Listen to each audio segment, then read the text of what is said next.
Be Wealthy and Smart, episode 305.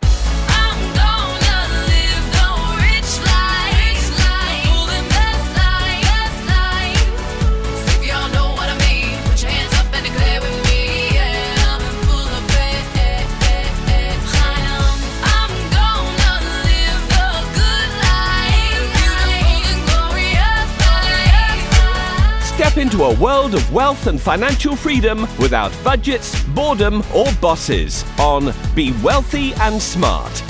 And now, here's your host, Linda P. Jones. Welcome to Be Wealthy and Smart. I'm Linda P. Jones, America's Wealth Mentor, empowering women and men worldwide to financial freedom.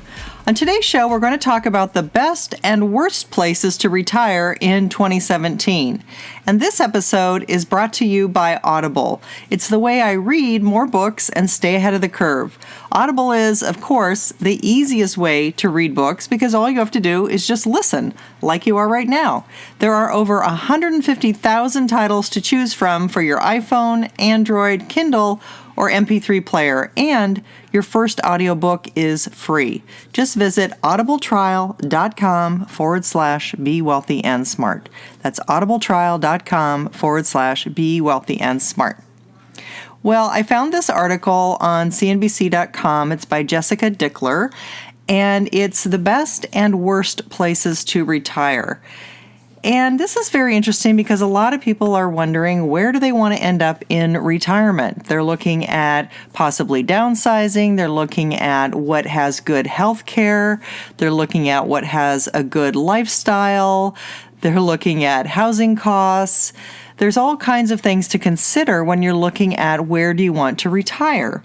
And so I found this very interesting because it gave us some of the best cities to retire in and some of the worst cities to retire in.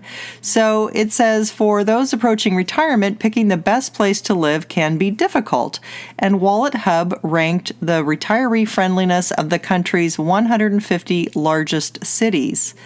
So it's interesting that it ranked all 150, and I'm going to include the full article that has all 150 of the largest cities, so you'll be able to see WalletHub's complete survey results.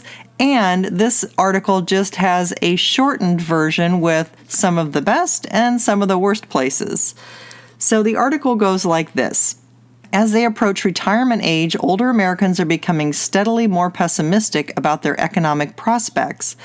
Where they choose to spend their golden years could make all the difference. A little more than half of working-age households are at risk of being unable to maintain their current standard of living in retirement, according to the National Retirement Risk Index measurement from the Center for Retirement Research at Boston College.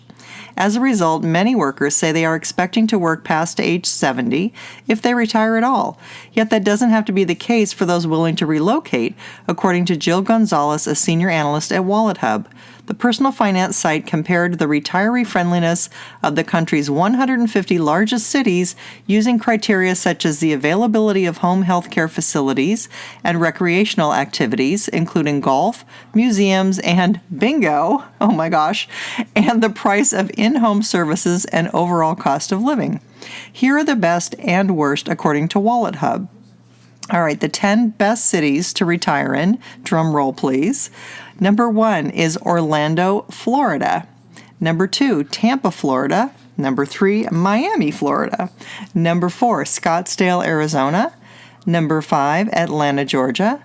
Number 6, Salt Lake City, Utah. Number 7, Honolulu, Hawaii. Number 8, Denver, Colorado. Number 9, Austin, Texas. And number 10, Las Vegas, Nevada. The article goes on to say it's no surprise that the top 3 cities are all in the Sunshine State, where there is no personal income tax, with Orlando in the number 1 spot. Meanwhile, at the very bottom were San Bernardino, California, Providence, Rhode Island, and Newark, New Jersey, in part because of taxes, higher cost of living, and lesser quality of life for seniors. So the worst cities to retire in, according to WalletHub, are Rancho Cucamonga, California, Fontana, California, Modesto, California, Stockton, California, Fresno, California, Detroit, Michigan, Worcester, Massachusetts, San Bernardino, California, Providence, Rhode Island, and last of all, in number 150 spot is Newark, New Jersey. So very interesting article. I'll post both this article that I've just reviewed with you from CNBC on the show notes and on my website. And I'll also post that full WalletHub survey because it was very interesting to see that WalletHub went into some different details and looked at different services and ranked everything and then added up the rankings to come up with their grand totals.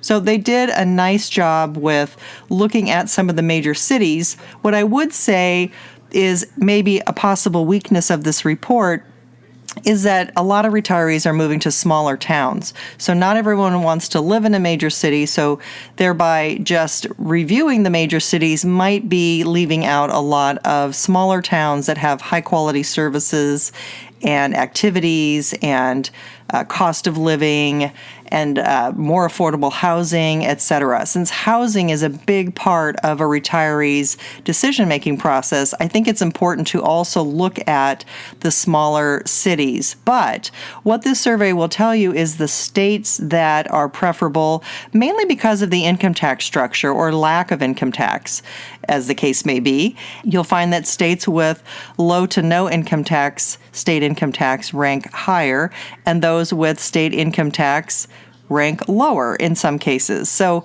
it's interesting to look at, and again, just take a look. I think there's some great information here, and there's a lot to learn and absorb. So well done, WalletHub. Thank you for doing this survey, and I'm happy to share it in my show notes and on my website. Hey, have you heard I'm having a summer giveaway through the end of September? You could win 6 awesome prizes. 5 of the Wealthy Mindset Blueprint audio course, where you will learn how millionaires think the right thoughts for wealth before it happens. They're valued at $197 each, or you could win one of my wealth journals and wealth mini courses, where you'll learn the 6 steps to wealth, valued at $67. Here's all you need to do. Just fill out a review for the podcast on iTunes or Stitcher Radio.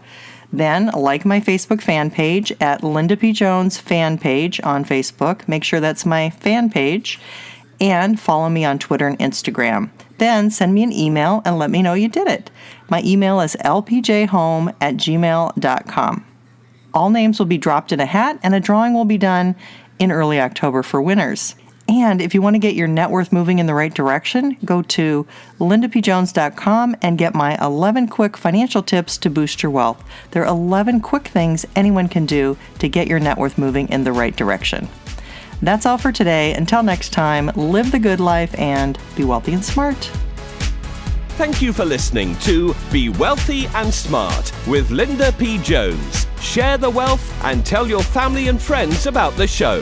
Check out our website, blog, and social media for more riches at www.bewealthyandsmart.com.